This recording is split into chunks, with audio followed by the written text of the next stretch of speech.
안녕하세요. 365일 건강한 당나귀입니다. 오늘은 제가 신발의 중요성에 대해 이야기를 해보려고 하는데요. 궁금하시다면 영상 끝까지 봐주세요. 우리 몸에는 206개의 뼈가 있는데 그중 52개가 발에 있습니다. 발은 아주 작은 우리 신체 일부에 속하지만 몸 전체의 뼈 중 4분의 1이 발에 모여 있어요. 그런데 끝이 뾰족하고 굽이 있는 신발은 발과 발가락을 변형시킬 뿐 아니라 이로 인해 우리 몸을 망치는 주 원인이 된다는 사실을 잊어선 안 될 것입니다.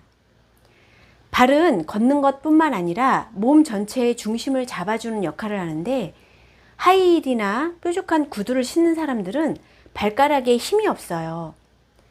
이런 경우는 나이가 들어가면서 목이 굳고 기억력도 쇠퇴해지고 머리에 혈액순환이 되지 않아서 두뇌 혈액 공급이 줄어들고 머리 회전시키는 능력이 떨어집니다. 이와 같이 발의 움직임은 온 몸의 움직임과 연결되어 있기 때문에 우리가 신고 있는 신발이 그만큼 중요합니다. 하이힐을 신은 예쁜 숙녀, 정장 구두를 신은 멋진 신사, 얼마나 아름답고 멋진가요? 패션의 완성은 신발이라는 말이 나올 만큼 우리가 매일 함께하는 신발의 종류는 어마어마하게 많아요. 그러나 그 많은 신발 중에 내 발에 무리가 가지 않고 편한 신발은 과연 얼마나 될까요? 아마 맨발로 다니지 않는 이상 발을 편하게 해주는 신발은 찾아보기 힘들 거예요. 예쁘다고 사는 신발들이 우리 몸을 병들게 하고 있습니다. 신발이 발뼈의 구조를 바꾸고 목, 어깨, 허리, 무릎 통증을 일으키고 있어요. 발의 모양이 바르지 못하면 직립관절에 영향을 주어 신체의 다른 부위에 불필요한 힘이 들어가게 되고 몸의 균형이 흐트러지는 경우가 많습니다. 이는 신체가 건강한 사람이나 젊은 사람에게도 나타날 수 있는 현상이며 발의 모양과 상관없이 나이가 많아짐에 따라 근력이 약해지면 발의 아치가 무너지는 경우가 많습니다. 신체 불균형은 우리 몸 건강의 이상 신호라 할 수 있고 각종 문제를 유발할 수 있습니다. 건강한 사람이라도 발이 무너지면 여러 가지 질병이 나타나게 되는 거죠. 제가 지난 영상에서도 자세가 바르지 않으면 많은 질병을 유발한다고 말씀드렸었는데요. 제가 운동을 하기 위해 걷다 보면 자연스럽게 앞에서 걷는 사람들의 발 모양을 보게 되는데 불편해 보이는 신발과 틀어진 상태로 걷는 것을 보면서 건강하기 위해 걷는 걸음이 오히려 건강을 해치고 걸으면 걸을수록 몸은 점점 더 틀어져서 통증이 더 심해질 거라는 안타까운 생각을 하게 돼요.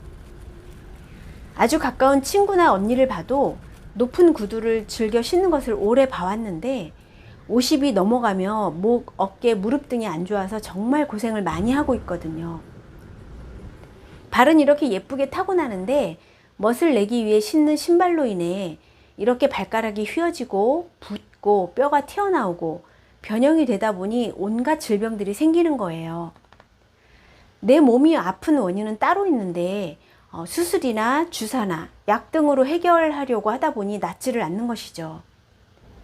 그래서 저는 신발을 살 때 최대한 발이 편하고 제 발 사이즈보다 큰 신발을 사서 신게 되는데 걸을 때 반드시 발가락 5개가 편하게 움직일 수 있도록 해야 하거든요. 앞이 뾰족한 구두나 통굽 등을 신고 걷게 되면 발가락 5개가 자유롭지 못하게 꽉 끼게 되다 보니 젊을 때는 못 느끼더라도 나이가 들수록 여기저기 신호가 오며 많은 질병을 유발하게 되는 원인이 되는 것입니다. 지난해에는 그동안 꼭 신고 싶었던 신발이 있어서 가격이 비싼데도 큰맘 먹고 운동화 하나를 샀는데 이상하게 발이 불편한 거예요. 이미 신었기 때문에 교환을 할 수도 없고 가격과 이쁜 걸 생각하면 그냥 참고 신어야 하는데 제 발을 불편하게 하면 안 되겠다 싶고 그로 인해 발 모양이 변할 것 같은 생각에 과감히 버렸습니다.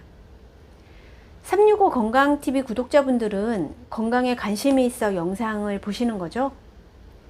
그렇다면 오늘부터 집에 있는 불편한 신발들 아깝다고 생각하지 마시고 다 버리세요. 최대한 앞 볼이 넓고 편안한 신발로 바꾸셔야 합니다. 만약 정장을 입거나 격식을 차려야 하는 자리에 간다면 구두를 따로 준비해서 가져갔다가 잠깐 신고 다시 편한 신발로 갈아 신으세요. 내 몸을 살리기 위해서는 당장 오늘부터 실천하셔야 합니다. 다음 시간에는 평소에 바른 자세를 하는 방법과 제가 10년 넘게 사용하면서 제 몸을 바르게 해준 것을 소개해 볼게요. 오늘 영상도 도움이 되셨다면 구독과 좋아요 부탁드리고 다음 시간에 또 뵙겠습니다. 건강한 하루 보내세요.